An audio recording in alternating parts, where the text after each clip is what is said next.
Welcome to the gathering at the Cosmic Fire 2024 Summit, a celebration of the source of our awakening. Whether you were nurtured by earth-based wisdom your entire life, you were blessed to meet a teacher along your path, or you're listening here today on the threshold of something new, each one of us has been gifted an opportunity to awaken more deeply in every moment and to be a sacred service. Together, we are embarking on an amazing adventure around the cosmic fire. Honor shamanic earth-based healers and teachers from around the globe will share their stories of awakening, each offering beauty and illuminating wisdom and medicine ways that may be our most valuable natural resource. This gathering is brought to you by Shamans Directory, an online global platform dedicated to bringing shamanic earth-based services to the world's doorstep. At Shamans Directory, we are committed to honoring the earth's living lineages, the medicine people and communities who invite our human family to heal and to awaken to a better, a more kind, and more sustainable way forward. I am Yubi Beckers, one of your hosts at the Cosmic Fire, and I'm delighted to welcome Hera Pierce. Hello, Hera. Welcome. Ai, tēnā koe mai, Mayumi. Beautiful Thank you. name. Thank you, Hera. Mm. So before we begin, let me first introduce you, especially for those of you who do not know Hera Pierce and her work. I'm going to take a little moment to let you know more about her. Hera Pierce is recognized by both Indigenous people and non-Māori as an expert on the impacts of family violence and sexual violence within families and communities. Her extensive knowledge, expertise, and practice are deeply rooted in the values and principles fundamental to Māori healing from trauma and fostering well-being. Hera is passionate about working within her Māori community and is committed to educating current and future generations about the sacredness of the essence of humanity, the divine, the womb of Mother Earth, and the wisdom of the ancestors. Drawing on her vast Maori knowledge and fluency in the Maori language and its customs, she provides services and support that are culturally relevant and tailored to the specific needs of the communities that she serves. Pau Atawai, Hera Pierce is a respected cultural leader as she shares ancient stories. Korero, Hera delves into the many Puna that holds the Mataurangi knowledge. This knowledge informs Hera's practice when she shares and talks about before, during, and after death. The topic for our conversation today is the many Puna of Mataurangi knowledge. Again, welcome. Tēnā koe. It's a true honor to have you here. So the topic of our summit is to honor the source of our awakening. And I would like to begin to ask you about your life path, like how you live your life and came here to how you are right now. Oh, tēnā koe.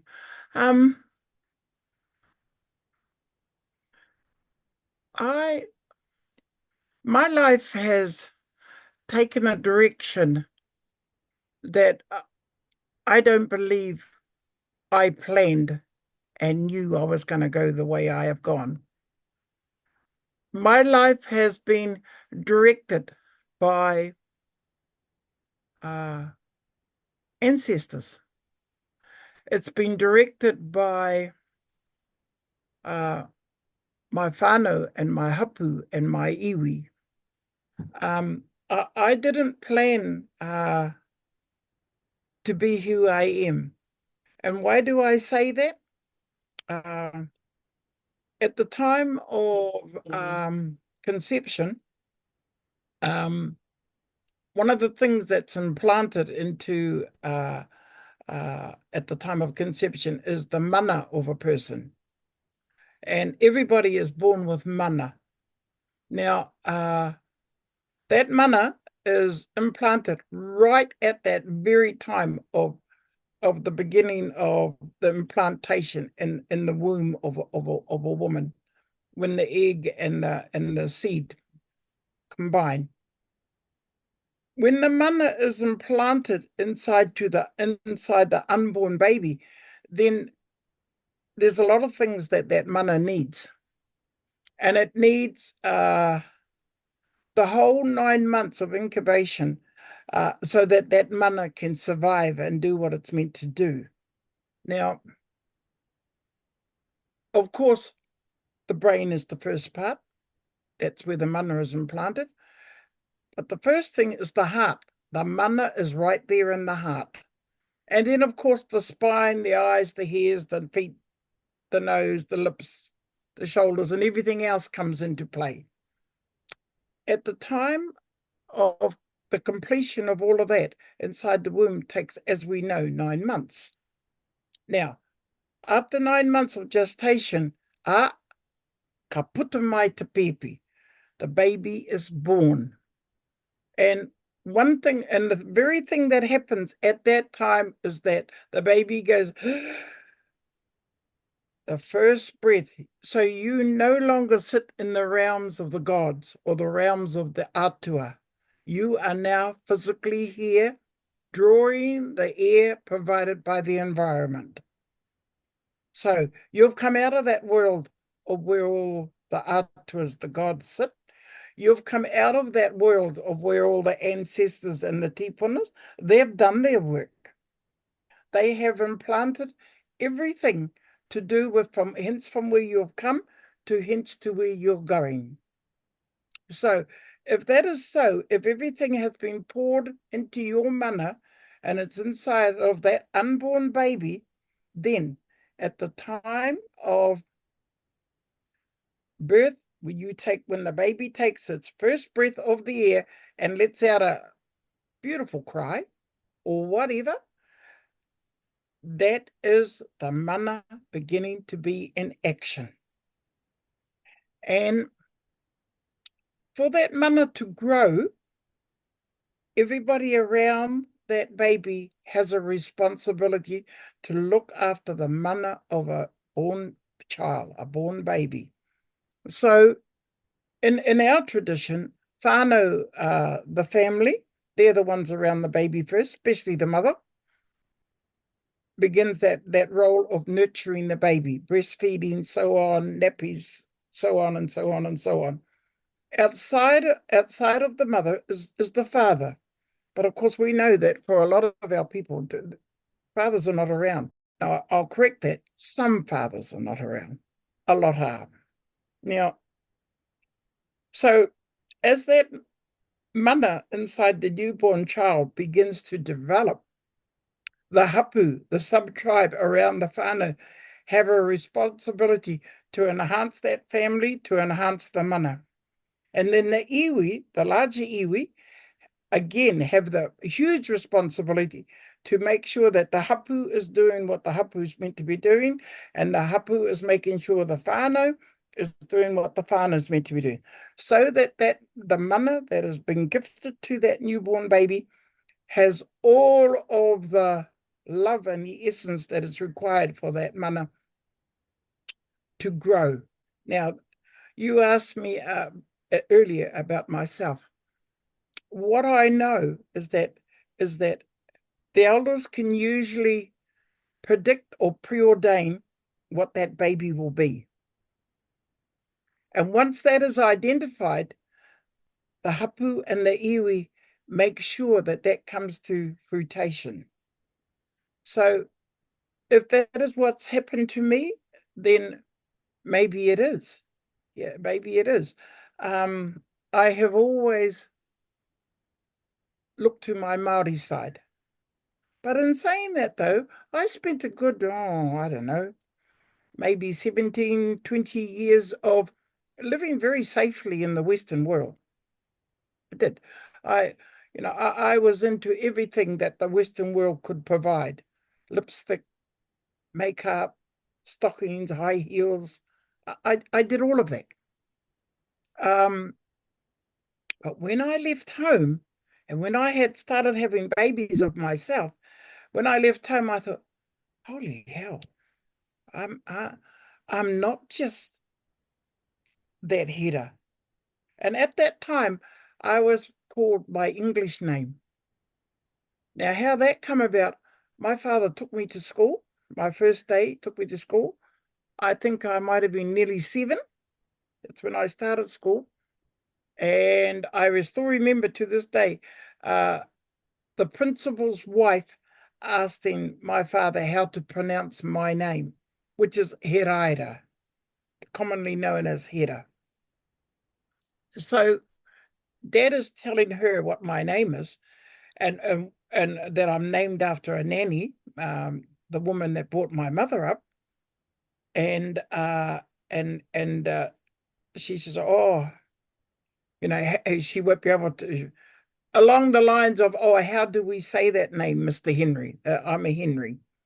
And Dad said, "Well, we've been told that we know that her English name is Sarah." And the principal's wife said, "Oh, that's a beautiful name. I understand it means princess." So from about the age I wasn't quite 7, my name was Sarah, and my family today still call me Sarah. A lot of them do. So it was when I got married that I looked at my birth certificate, and I said to my mother, I said, "Mum, this is my name. Where does Sarah come from?" That's when Mum spoke about how I come. I said, "Oh my God, Mum, I remember that." So I took back my name. To me, I was no longer Sarah. I'm Hera. That's been a big part of my life. Uh, to bring me to where I am now, I've always felt that I've been guided. I've always felt that for us as a Māori people, we have what we call a third eye, the 2 eyes that we can see with, and the eye that's invisible. Now we know ka horo ana te ara tika. We know that the knowledge comes in that third eye. And once attained there, then it comes out through your breath, through your mouth, and your actions, through your hands, and what you do, and how you conduct yourself. So yeah, that's basic. I didn't go to any university to learn what I know. I didn't. I've relied heavily on whakapapa. Whakapapa is commonly known as genealogy. And when you look into your whakapapa, when you look into your genealogy, all the answers lie there. So here I am at the age of, I'm nearly 76. I'll be 76 February coming up to 2025. And here I am working in a hospice here in Ponsonby in Auckland, New Zealand. And I'm involved in before, during, and after death. My past life, I was a practitioner in the field of violence, especially and specializing in sexual violence. So that's a big part of my life, but I'll talk about that after.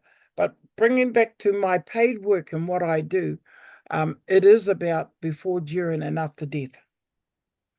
And it's not, I'm able to move in that world quite easy. In fact, simply. Now, did I plan to go into that world? No. But when I go through me, through my father, through my grandfather, I reach it right there, my great-grandfather. There lies the knowledge that I know I have. There lies the knowledge that comes to me. To give you some idea, where my father's people come from, a great-grandfather of mine, he was kind of like the local undertaker in amongst the village and amongst our people. And he would prepare the tupapaku, the body. He had what we call there was a Puna that run that, and that Puna's still there today. And beside Okay. of this was this huge, huge flat rock, huge, gigantic. And he would lay the body on that rock and use the Puna, use the creek or the stream to prepare the body. And then the body would be hung on a puhutakawa tree. So you can Google that puhutakawa tree. It's a native tree to New Zealand.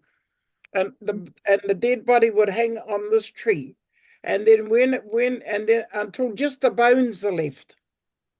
And then he would take the remains down, clean them, and take them way up the top of the hill and put it into a puna, which was like a deep spring hole. Right, right. And that and that's where the remains would the bones would go, or into a cave, or into a sacred place. Right. And so that I'm talking getting into the 19th century. So and so when we talk about punas, today you go into dictionaries, today you use Google, today you use the library, you Yeah. go to university, but for us as a people, we know where to go to get our knowledge.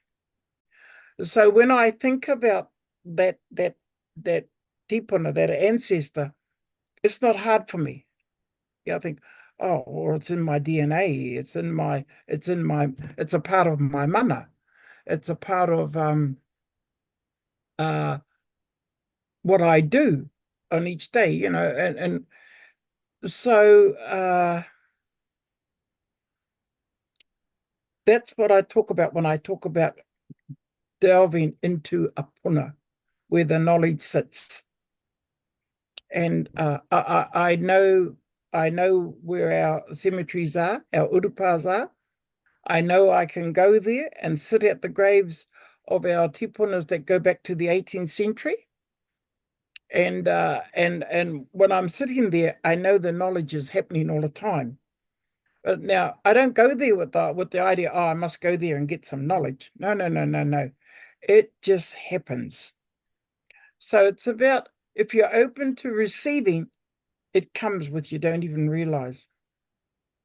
If you look at the moko kowai on my chin, okay, if you can see it, you will see that there's something that looks like the figure, the letter, no, the letter 9 and the letter 6.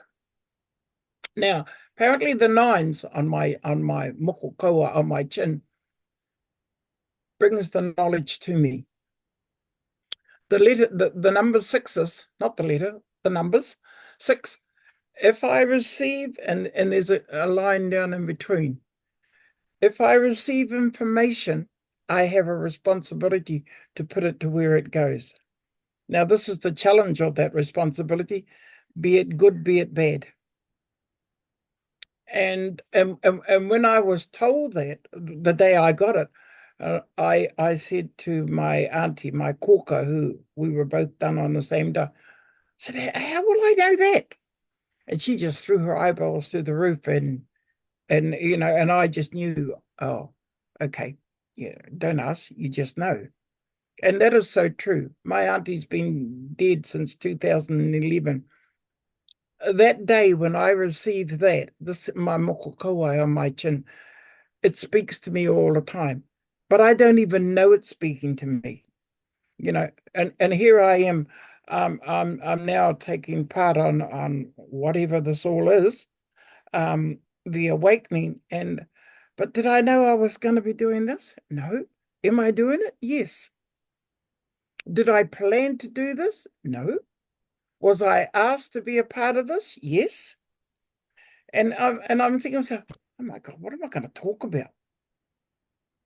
But of course, when you delve into the many punas where the knowledge sits, it's not hard to talk about it. So so basically what I've given to you is what happens during that 9 months of gestation. And I'm talking about the mana each and every human being and animal too. We're all born with mana. What I know is that a lot of people don't understand the beauty of their own mana. If you're unaware of the power of your mana, then it can be quite brutal. And you've only got to look at what's happening in Northern Europe with Russia and Israel and Palestine. Why? And what it doesn't compute. And I just think those people's mana, the woman and the children, their mana has been so brutalized. And the ones that are doing it, they are using their mana to exert power. And for what? I don't know.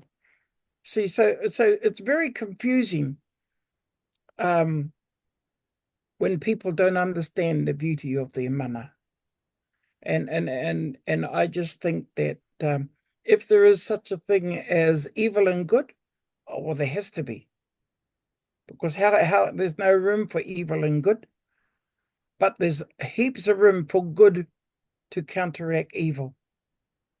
And that's about the best way I can put it. Yeah. Next question, please. Thank you for sharing that. And yeah, I can really feel that it's so deep within you. And, you really hold these knowledge and this wisdom since, through your families and yeah, many, many, many generations probably. So thank you for Well, when I talk about these punas, in my genealogy, I go back to the beginning of time. I go back again to the implantation of the egg and the sperm in the womb of a woman. So if we go back to the beginning of time, scientists talk about the mighty bang, another type of implantation, another type of birth. And so you literally got to go back, I don't know how many billions of years, because human beings, how many centuries have we been around? We've been around a few centuries, but the world, Mother Earth, Papatuanuku, goes back to the beginning of time.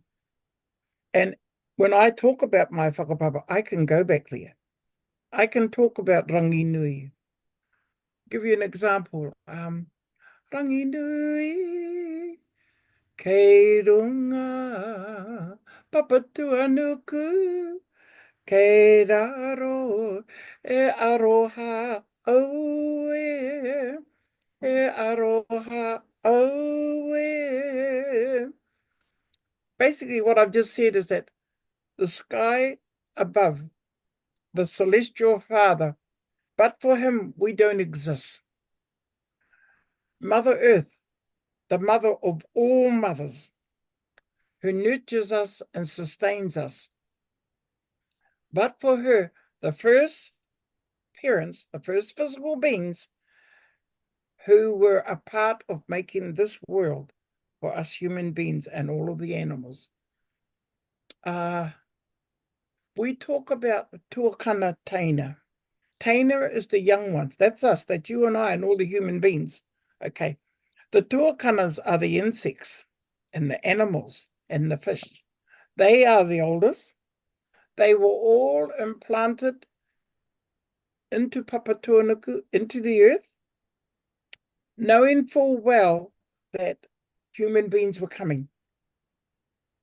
Okay, so we arrived, I don't know how many centuries ago.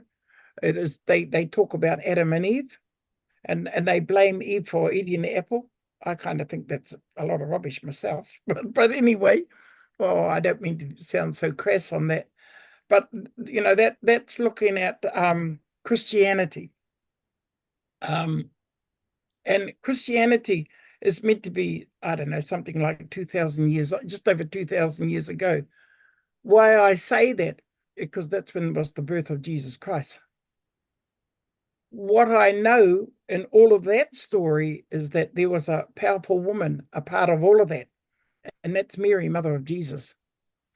So her womb was chosen for a specific reason, and that was to bring forth Jesus Christ.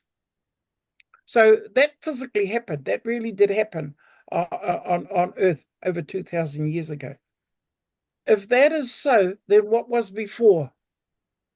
Because we've been around longer than 2,000 years, a lot longer. So what was before? Well, I know that for me as a Māori, I was very much before. So do I go back to Rangi, Sky Father, Papa Tuanuku, Mother Earth? Yes, I do. The power between Mother Earth and the sky is her sons, their sons, and they are so powerful. And there are many, many, many sons, but we talk about the main ones because every day they exist. One is Tangaroa, commonly known as the sea, the ocean, that provides everything that human beings need. The sea does. I love fish and chips. So what's good about that is that you've got to go to the ocean to get the fish, although today I've got to pay money at the fish and chip shop, and you've got to go to Mother Earth to get chips. There's that relationship. The bees. Let's talk about the bees.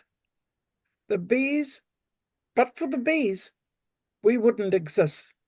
They are the ones that connect all of the flowers, all of the trees, everything that's provided across the universe for the good of life.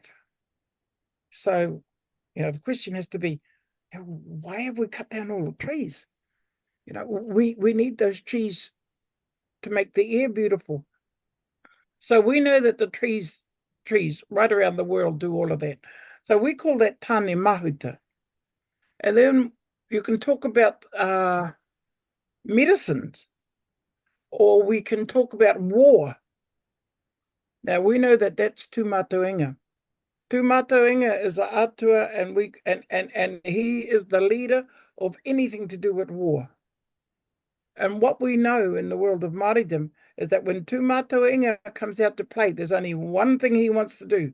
The ultimate goal for tūmatoenga is to kill. Now, we've grown up in an era of thinking that means ending a person's life, but no, it could be simply playing a game of sports. I don't know if you know about the All Blacks, but the All Blacks here in New Zealand are one of the greatest teams that we've ever produced in Aotearoa, New Zealand. Now, the All Blacks are phenomenal around the world. Today, they're playing Australia. What we know about the All Blacks is that every time they come out to play and they take their positions on the field, they're only going in there for one purpose and one purpose only, and that's to win.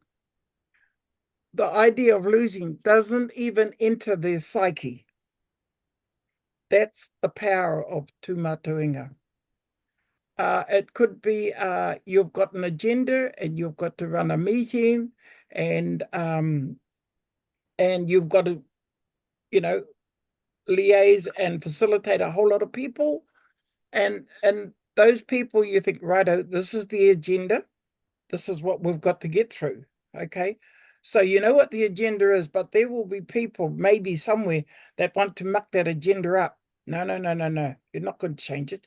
This is already set. This is what we're doing. That's another type of war that you go into bat for. So there are many different types of war. It just doesn't mean like I'm going to say Putin in Russia. That is a type of war that only brings disaster. And for what reason? Well, I don't know. What are they winning?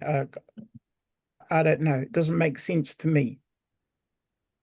Right. Yeah. And that's how I know. That's how I know that some people's mana is so soul destructing.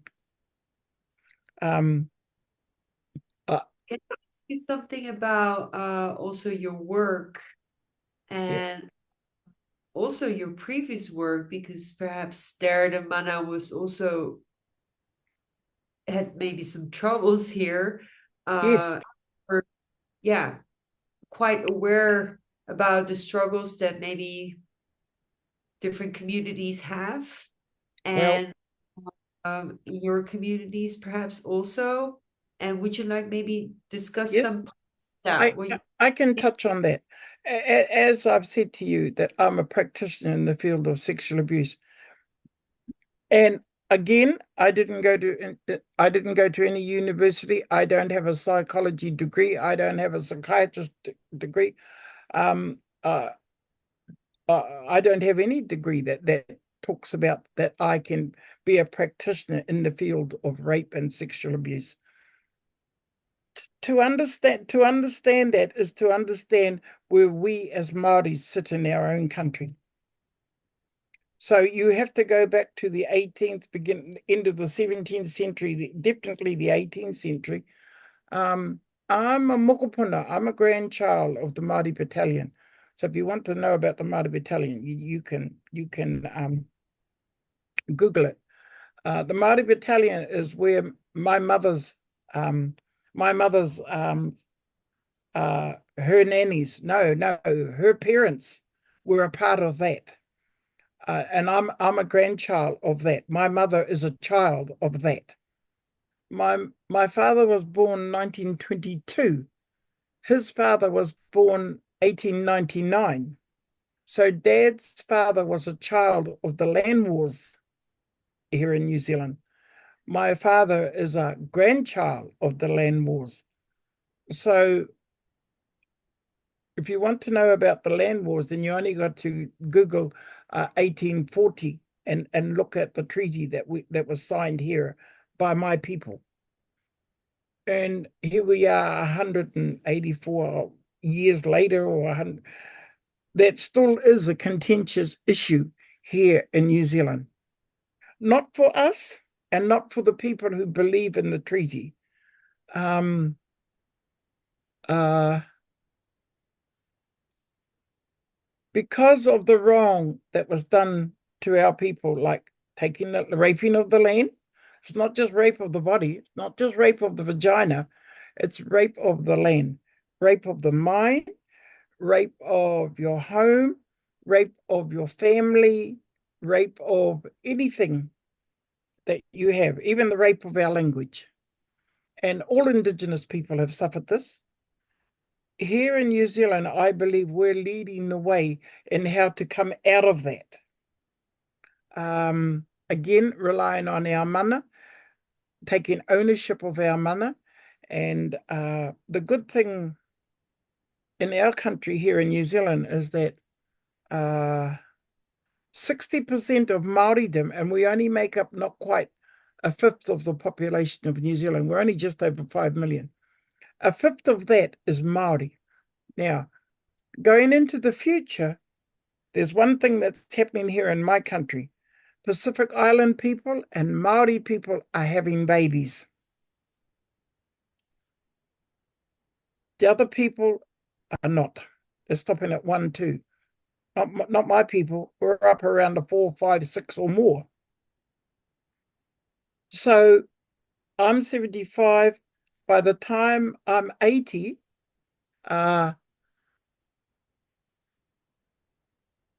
those of our children, 60% are under the age of 40. That a big part of that 60% who are under the age of 40, and that's my children, are educated. A high percentage of those are educated. And what is happening is that they are strategically getting into positions of power. So here in our country, right at this moment, we have a leadership, a coalition agreement between three government um, parties who were elected there, and they've had to be a coalition to be able to have the mana to be able to hold the rest of the parties out. Now that coalition are making decisions that affect Māori. The beautiful thing is that you can't legislate Māori out from anywhere because we're not going anywhere. You can't, there's no legislation that you can put in place that's going to shut us up, because that's not going to happen. And what I know is that for those that don't have time for Indigenous people, let alone have time for Māori, there are a certain group of people. The whole idea is to keep us as Māoris where they want us to stay, down below, poor, unemployed, no homes, all of that. I have a grandchild. She'll be 15 in December. She was telling her mother the other day that a Māori girl come to school in her pajamas. That gives you some idea of just how poor some of our people here are in New Zealand.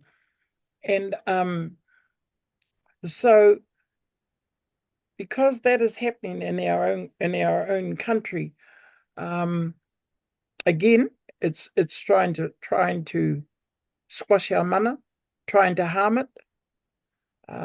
For a lot of our people, incarceration rate here is diabolical, and not just for men, for women too.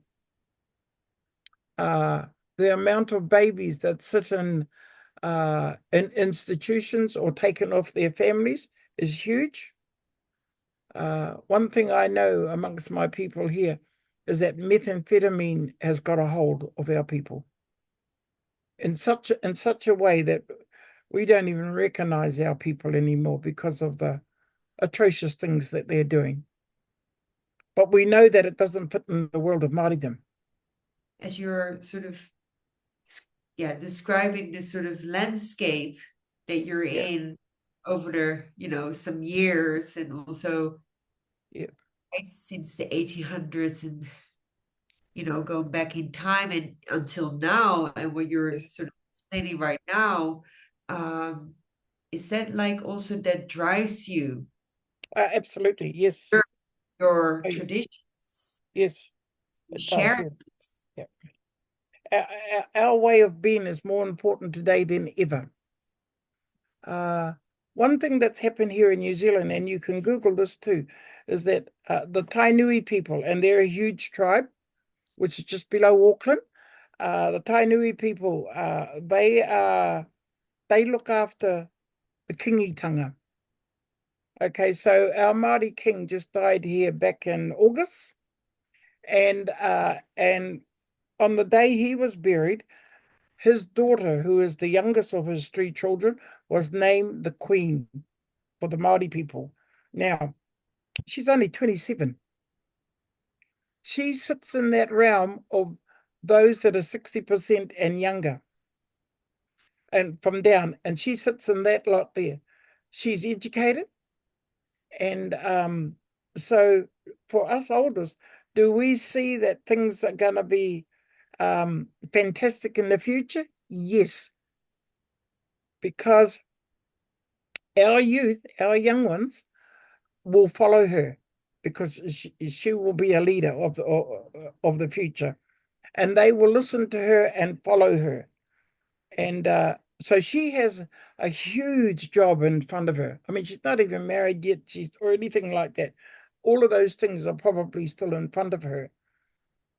What I'm saying is that is a young leader up and coming in our country, up and coming.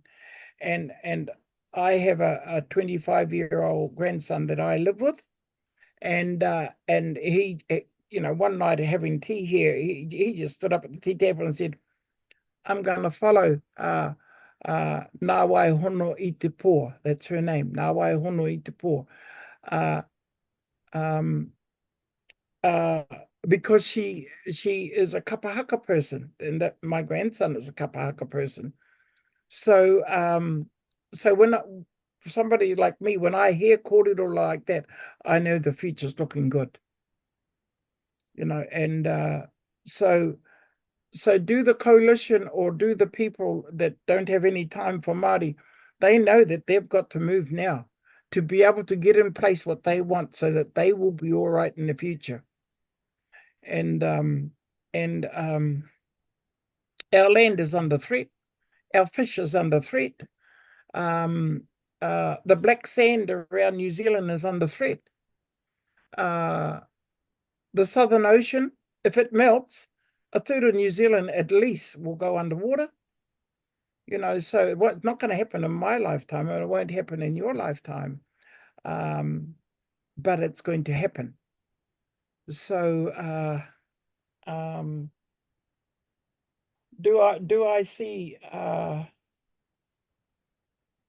leadership for Māoridom improving, and saying that today's leadership know what their forebears have done, and they will continue it and do it well. When I say well, that they'll understand the law. We understand Māori laws, but they understand both laws.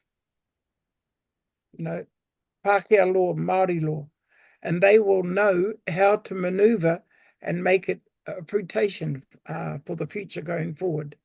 I believe that. So again, we're all about reclaiming who we are as a people, and we're, I don't know. I like to think that, imagine if Māori could have a fifth of the wealth in our country. We'd empty the jails tomorrow. We'd have people employed tomorrow. And why do I say that? If you want to see Māori in action, look at Kingi Tuhei Tears Tangi and go to Māori TV or Google it. And you will see literally thousands of Māoris turning up, thousands of iwi, hapu, and whānau turning up for the death of one person. And literally thousands from all four corners of New Zealand and the Pacific Ocean. All the Pacific people come, and the Aborigine people from New Zealand, from Australia, and the Indian people from America, Canada. They came. All the Indigenous people came to New Zealand for this person's death. So why I'm mentioning that, on the spin of a coin, Māoris can get together and make things happen. When I talk about the Tainui people and how they were able to cater and deal for not tens of thousands, but hundreds of thousands of people. The king died on a Friday. The tangihanga began from the Friday night, Saturday and Sunday. On the Monday, the rest of New Zealand could go. Monday, Tuesday, Wednesday, Thursday was the day he was entombed into the ground, and his youngest daughter was named the Queen. And now that's all for the whole world to see. It's online. And what I'm saying is that on the Thursday night, the king was still very much alive. By Friday morning, he was dead. By the time Friday evening come around, the whole of New Zealand kicked into power because they knew what it was going to bring to one area. And so why I'm sharing that story is that at the drop of a pin, do us as Māori people know what to do? Yes, we do. Can we make it happen? Just like that, we can make it happen. So to see the power of Māori in action, I say to you, look on Google and Google King Tuhei Tears Tangi. I can sense the energy and the power and everything that's coming Yes. through your voice. I want to ask you if there's anything that you would like to share for our audience. Also maybe the people, the Māori people as well, that you hope to inspire as well. If there's any message from you about like how to stay true to your path and how to help in your own awakening journey. Learn about your third eye, because that's where the knowledge comes from all of those punas. Learn beyond the tuakiri. Beyond the tuakiri is your skin. Learn to go under your skin, through the flesh, to the bone. What's in there is the blood. Contained in that blood is everything and anything you need to know. So it's about going beyond the tuakiri, under the skin. Because when you get to the bone, your own bone inside of your body, and we've got many parts of that, is that you're reaching the ancestors, the tipuna, who feed the knowledge into you. That's and that's what I know. And it happens for a lot of us. So understand underneath your skin. There's the best encyclopedia, it's the best Google, it's the best whatever, because it's in your DNA. And this, I often have a bit of a laugh. I think scientists think that they're just discovering today what DNA is. No, we've always known about our DNA. We've always known about on the other side of the sky and who sits there.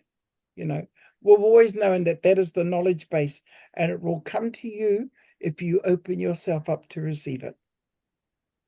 So, and it comes through the third eye. It comes via your I don't know. It just comes. Yeah. And another thing too, I could say, if all else fails, trust your gut instinct. If it sits right in the pit of your stomach, do it. And sometimes it might think, oh, I can't do this, but it feels right, do it. Do it. So because there are times you can be in situations and you think, oh my God, what am I going to do here? No. Well, as quick as you're thinking that, you already know you're going to do it. Going to do it because it feels right in your stomach. And if it doesn't feel right, your stomach will also tell you that too. And when it tells you, don't do it, don't do it. Yeah. I have to say, I haven't been very good at listening to that. I've got myself into many situations, but usually I know what I'm doing, and that's again, it's relying on those many punas, knowing where to go for the information, looking into my genealogy, um, looking into to the eyes of and the values of my father, and the eyes and the values of my mother, and I have to say, my mother and father and who they were, I have to honestly say, means more to me than when they were alive. Now, I mean, when they're, of course, when they're here physically, you know, there is that life that you lead. But after they're long gone, everything about them becomes second nature. You know, my mother had 15 babies, for God's sake. I think, how the hell did she do that? But she did, you know. Dad was a hunter and a gatherer. Um, he knew about the sea, he knew about the bush, he knew about the land, he knew how to make it productive so that we could be fed, and there was no supermarket around in my day or when I was a young girl. But today there's, well, my grandchildren, they can't go past McDonald's and they think Kentucky chicken is fantastic. That's the reality today. But I come from that time of where there was just fish and chips. Yeah. And I still like fish and chips, and I always will. So especially the fish. Yeah. Yeah. So yes, so trust yourself, trust your DNA. If you don't know your DNA, then discover it, introduce yourself to it. Look at your DNA, because there lies the answers. Thank you so much, Hera, for sharing this beautiful wisdom and from all of your ancestors to all of us here at our summit. And we will make sure to put your links there so our summit audience can find you, and also the beautiful work that you're doing in the world. So I want to thank you again for sharing all of your wisdom and all of your knowledge here and your generosity of time here. Thank you. And to everyone who's viewing and participating, thank you for joining us here and receiving this beautiful ancient knowledge here that's been shared with us here today. We hope to see you again at our next interviews around the cosmic fire.